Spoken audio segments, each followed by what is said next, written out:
아까 말한 꼰대가 이 시기에 꼰대라는 표현으로 얘기를 한 건 아니고 줄거리 이번에는 정말 짧게 정말 짧아요. 정말 간편하게. 그러니까는 그 질풍 노조 시절의 괴테. 노조가 같이 뭔가 와닿는데. 사람이 되겠지. 네.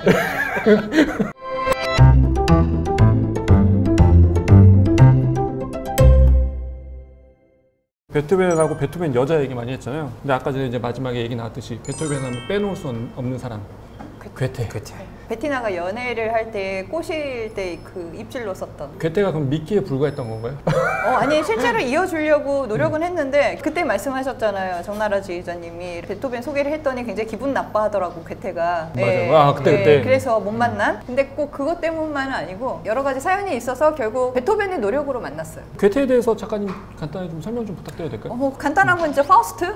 파우스트의 작가고 그 독일의 슐러와 함께 고전주의 시대를 갖다가 대표하는 가장 유명한 작가라고 얘기할 수 있죠. 도고 동문학을 전공을 하는 사람들이 괴테를 모르고 졸업하진 않아요. 괴테만 따로 떼가지고는 수업을 갖다 들어야 할 정도로, 굉장히 중요한 독일 문학의 입지를 갖고 있는 사람이고 고전주의 이전에 근데 슈트로문트 드랑이라 그래가지고 질풍노도 시대부터 시작을 해서 고전주의로 완성이 되었던 사람인데 처음에 질풍노도 시절에 지었던 작품이 젊은 베르테르의 슬픔. 이제 이것도 당시에 실제로 있었던 사건을 갖다가 소재로 써가지고는 썼던 글이에요. 젊은 베르테르의 슬픔 그러면은 롯데와의 사랑이 이루어지지 않은 것에 대한 좌절 때문에 남성이 자살을 하는 이제 그런 얘기로 우리가 흔히 알고 있잖아요. 근데 그때 당시 이제 그 사건이 맞긴 맞았는데 그 자살이 굉장히 큰 화제가 되었고 괴테의 소설로 인해서 그것이 또 사회적인 문제가 되었던 것이 사회적으로 뭔가 지식인이고 좀 더 많이 알고 충분히 대접을 받을 수 있는 그러한 어떤 존재들이 단지 신분의 차이 때문에 귀족이 아니라는 이유로 멸시받고 차별받는 이제 그러한 세상에 대한 어떤 반항을 죽음으로써 표현을 했다는 것 때문에 굉장히 큰 화제를 모았어요.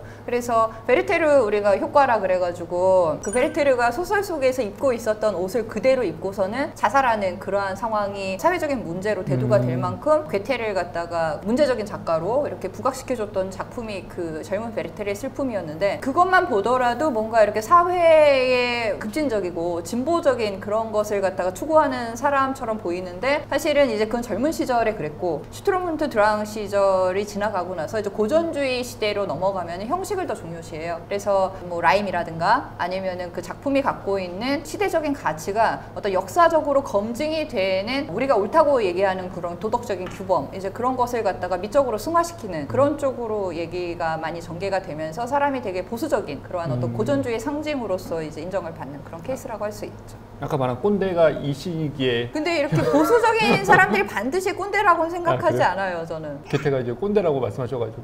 아니 그러니까 꼰대는 꼰대였는데 보수적이라고 말씀드렸던 부분이 제가 설명드렸던 것은 그것을 꼰대라는 표현으로 얘기를 한 건 아니에요. 그래서 꼰대는 어떤 자신의 애티튜드의 문제였고, 근데 작품에 대한 보수성은 어떤 형식미를 중요하게 여겼다는 측면에서. 베토벤하고 괴테하고 이제 동시대를 살았잖아요. 동시대에 살았는데 나이 차가 좀 있었죠. 그러니까 둘이 20살 차이 났어요. 약 20살 정도 차이가 났었고, 그러니까 베토벤이 막 뜨기 시작하는 신생 작곡가였으면은 괴테는 이미 이제 어떤 경지에 올라가 있는 사회적인 거물이었던 거죠. 모차르트가 계속 살았으면 음악적으로는 모차르트, 문학적으로는 괴테가 모차르트 되게 좋아했어요. 모차르트 굉장히 좋아하고 괴테가 제일 좋아했던 작곡가는 사실 멘델스존. 멘델스존이요? 굉장히 좋아하고 그랬는데 어쨌든 베토벤이 괴테를 갖다 계속 관심을 가졌던 이유는 이 사람의 어떤 지적인 컴플렉스에 있어요. 그때 우리가 맨 처음에 저희 이 프로그램 처음 시작을 했을 때 정규 교육을 제대로 안 받았다 그랬잖아요. 이제 그 부분 때문에 자신의 어떤 지식이 부족하거나 아니면 지적으로 인정을 받지 못하는 것에 대해서 굉장히 알게 모르게 사실 갈등을 많이 하고 있었거든요. 그래서 한 가지 사례가 암스테르담에 있는 지식인들끼리 모여있는 아카데미가 있는데 거기서 이제 종신 회원으로 명예회원으로 우리가 받아들여 주겠다고 편지를 보내왔는데 그걸 갖고 그렇게 좋아했대요, 베토벤이. 자기가 이제 지식인으로 인정받았다. 그러니까 어떤 현학적인 명성에 굉장히 민감했는데 이건 아무래도 학교 과정을 정상적으로 다닌 적이 없는 것 때문에 그것 때문에 이제 콤플렉스에서 기인한 것 같고 그 콤플렉스를 갖다 어떻게든 극복을 하기 위해서 책을 엄청나게 읽었던 거죠.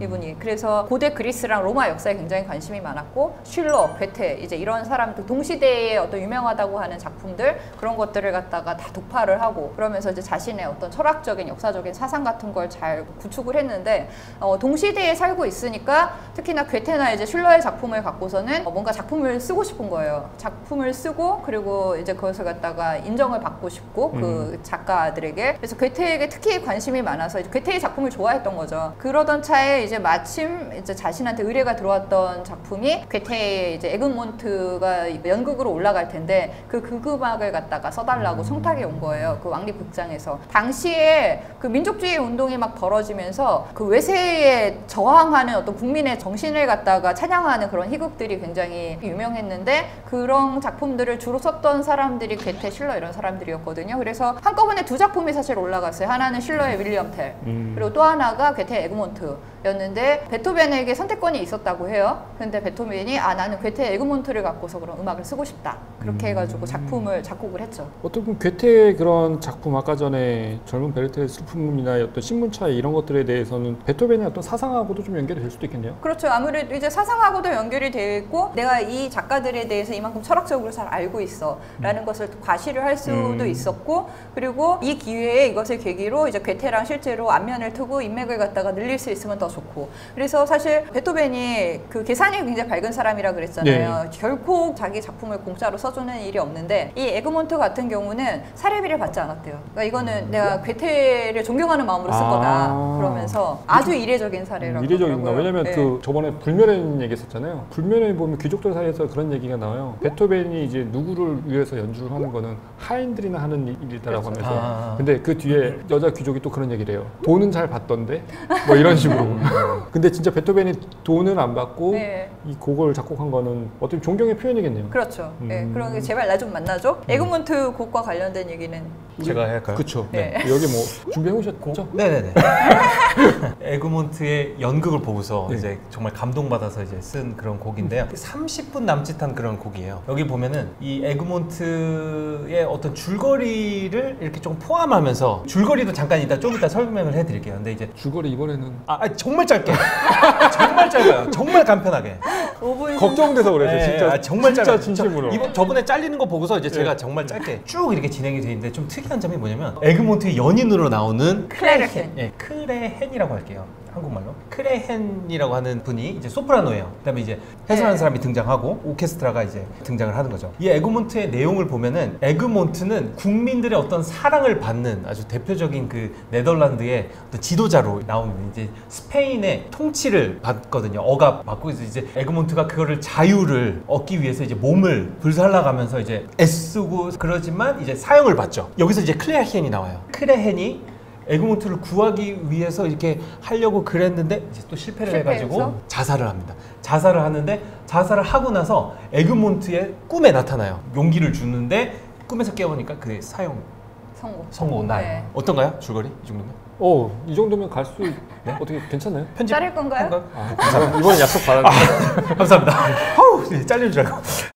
1810년도에 에그몬트를 작곡을 했는데 이거를 괴테가 와서 봐줄 줄 알았는데 안 봐준 거예요. 그렇기도 하고 이제 작품을 만들면서 굉장히 건강이 많이 악화돼서 담당 주치로부터 좀 어디 멀리 가서 휴양을 하고 오는 게 좋겠다. 이탈리아를 가라. 이제 그랬는데 이탈리아를 가는 동안 병에 걸릴까봐 걱정이 될 만큼 너무 건강이 쇠약해진 거예요. 베토벤이 빈에 와서 한 번도 여름 휴가를 간 적이 없었어요. 그 정도로 굉장히 일을 열심히 했는데 이번 기회에 이제 휴가를 가야 하는데 휴양을 가야 하는 거잖아요. 그러면서 이제 떠오른 휴양지가 테플리츠 라는 곳인데 이곳이 체코 지역에 있는 휴양지인데 온천으로 유명해요. 근데 질병을 갖고 있거나 이런 장애를 가진 사람들이 낫는다는 그런 전설이 있는 곳이래요. 그래서 온천수가 아무래도 이렇게 몸에 좋아가지고 소금하고 유황 뭐 이런 게 같이 섞여 있어가지고 뭐 고통을 갖다 완화시키는데 실제로 과학적인 사례가 있다 그러더라고요. 그래서 19세기 초에 이제 귀족이나 이렇게 전 유럽의 부자들이 전부 다 여름이면 거기 모이는 거예요. 뭐 류머티즘, 관절염, 뭐 막 신경통 이런 거 가진 환자들이 거기 전 세계 모여서 관절 환자는 귀족들만 다 귀족들만. 귀족들만. 예, 귀족들만 모여가지고 온천수에 몸을 담그고 이제 그러고 나서 밤에는 이제 막 기름진 음식 먹고 술 마시고 또 몸 악화되고 이제 또 낮에 또 온천 가가지고 또 이렇게 늘어져 있고 이제 그런 식으로 이렇게 살고 있었는데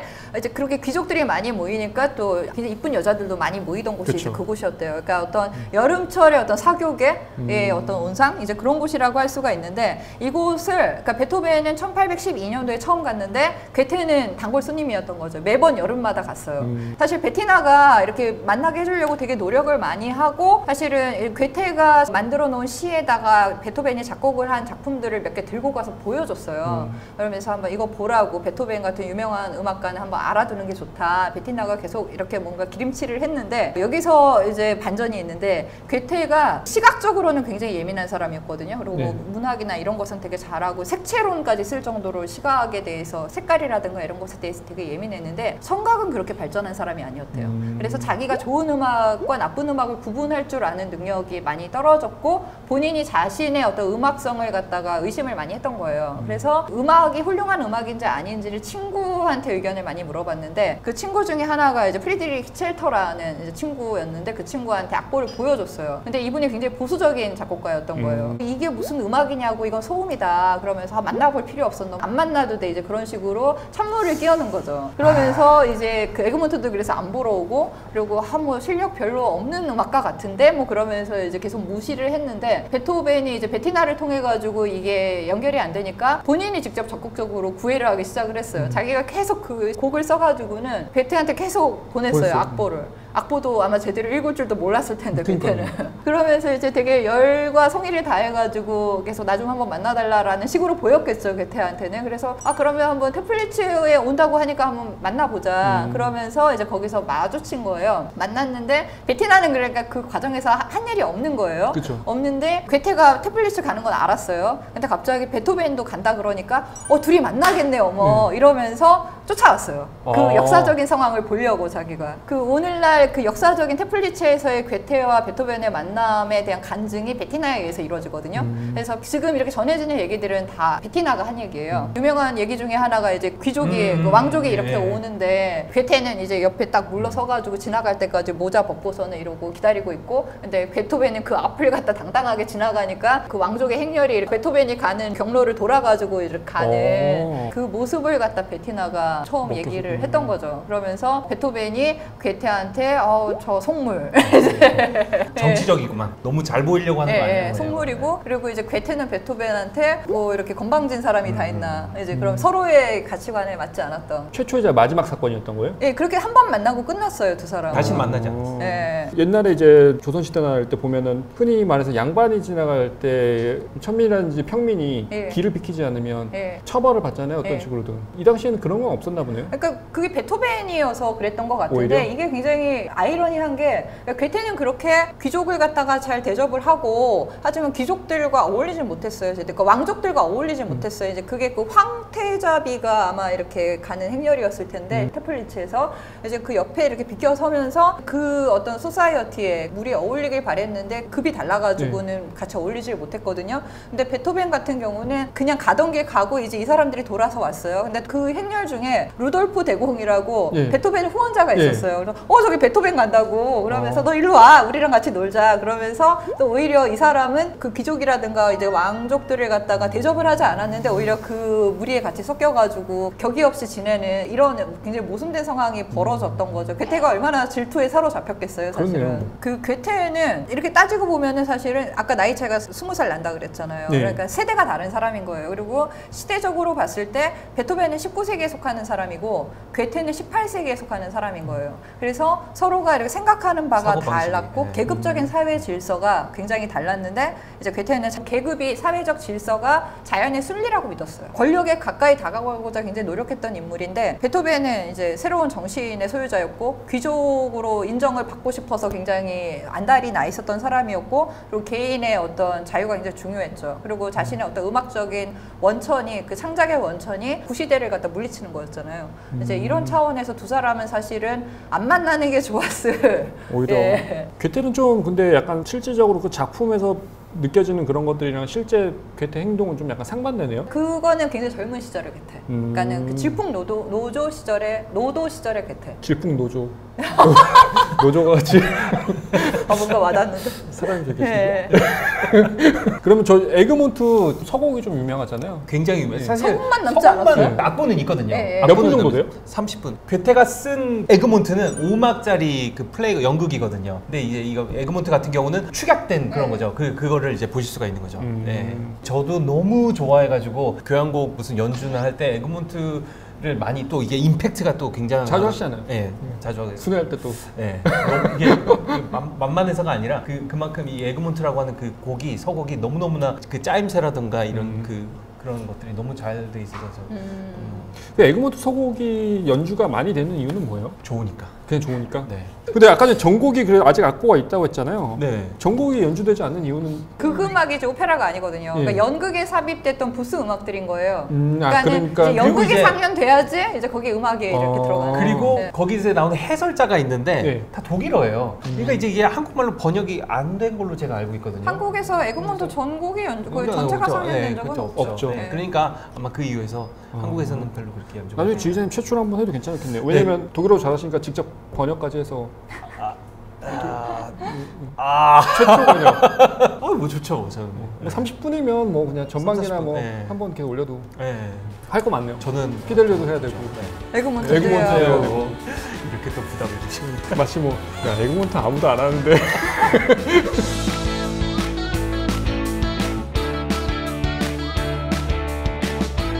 제가 이거 하기 전에 제가 뭐 어떻게 얘기를 할 것인가 이걸 가끔 이제 하시는구나. 일단은 다 경청을 하시네요. 일단은 다 들어주는 것 같아요. 그렇죠. 뭐 결혼하고 이제 같이 계속 살아야 되니까 굳이 불편한 사이를 만들 필요는 없잖아요. 저는 친구들이 모니터를 해줘서 되게 직설적으로 얘기를 듣거든요. 조금 더 재밌게 가려면 좀 더 세게 할까? 막 그랬더니 그만해. 세게 하지 마. 그만 먹겠어. 저희 프로그램이 계속 갈 수 있을까요? 더 세게 하면? 상처받는 거 아니에요?